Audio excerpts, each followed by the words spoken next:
Hey there. Want total control over your accounts from your phone or computer?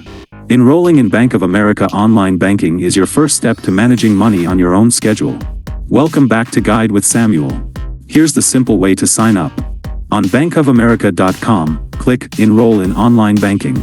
You'll need your Bank of America account number and your social security number. You'll then create a unique online ID and a strong passcode.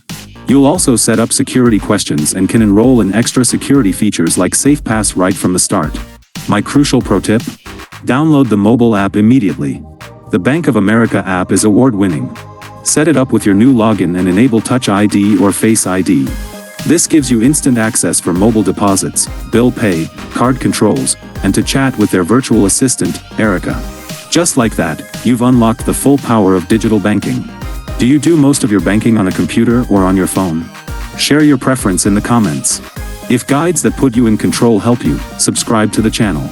Thanks for watching. I'm Samuel, and I'll see you soon.